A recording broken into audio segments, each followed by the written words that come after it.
lawmakers released a note that President Trump allegedly wrote to Jeffrey Epstein.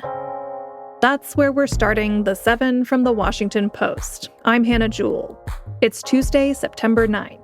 Let's get you caught up with today's 7 stories. Yesterday, the House Oversight Committee released hundreds of pages of documents from the estate of the late sex offender Jeffrey Epstein.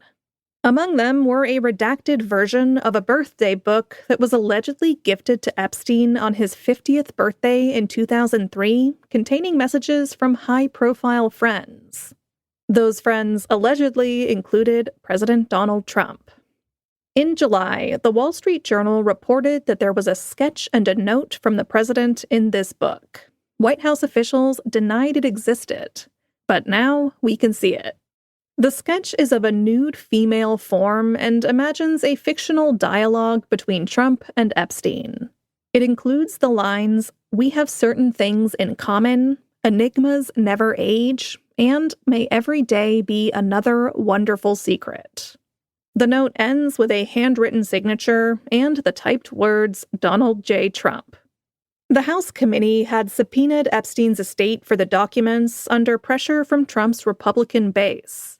White House Press Secretary Caroline Leavitt reacted to yesterday's release by calling the report fake news. ICE launched an operation targeting immigrants in Chicago. That's number 2. For weeks, President Trump has vowed that his administration would send federal law enforcement officers to Chicago.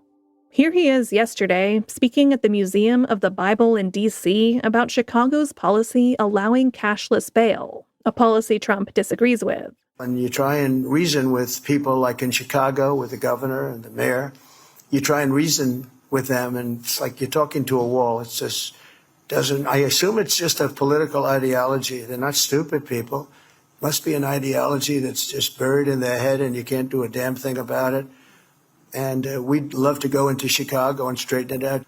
Yesterday, the Department of Homeland Security said it has launched an immigration enforcement operation in the city called Operation Midway Blitz. The number of reported arrests is relatively few, but immigrants' rights advocates said the operation appears to mark a shift in ICE tactics. Before this operation, local activists said that agents had presented warrants at specific homes or detained people at immigration court. Now, they appear to be randomly stopping people on the street.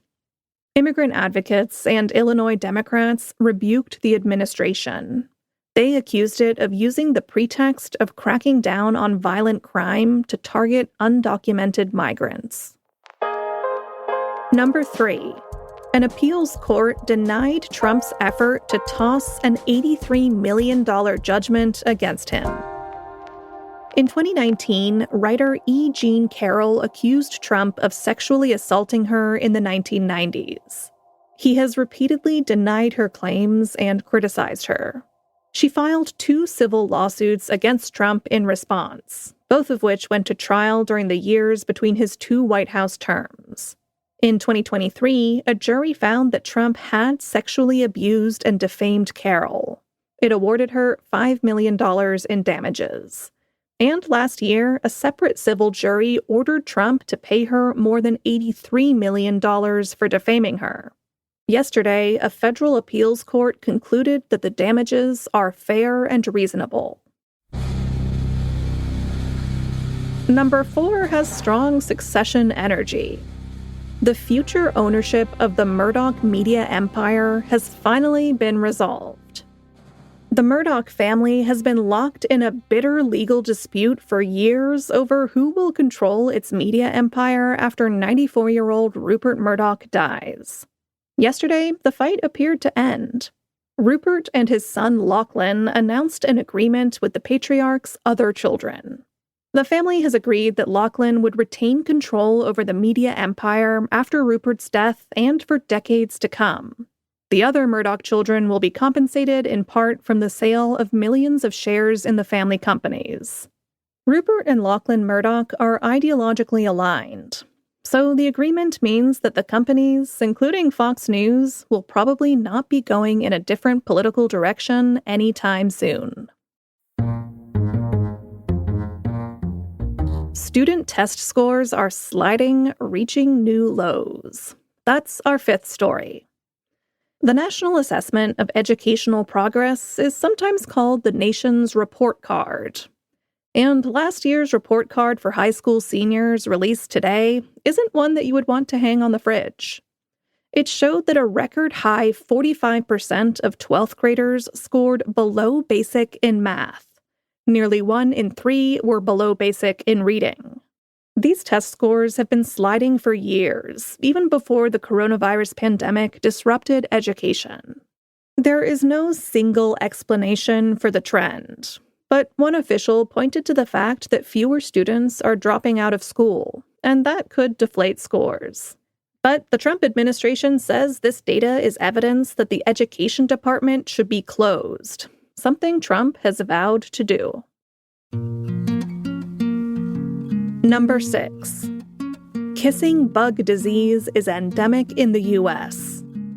Chagas disease is caused by a parasite found in the feces of a bug that often bites people's faces, hence its nickname, kissing bug disease. Earlier this month, the CDC said it is now endemic. That means it's constantly present within a specific area or population. The disease can spread to humans and animals in several ways, such as when contaminated feces are accidentally rubbed into open wounds, the eyes, or the mouth. It can also spread when kissing bugs feed on the blood of an infected host, or when a person eats food that has been contaminated with the disease.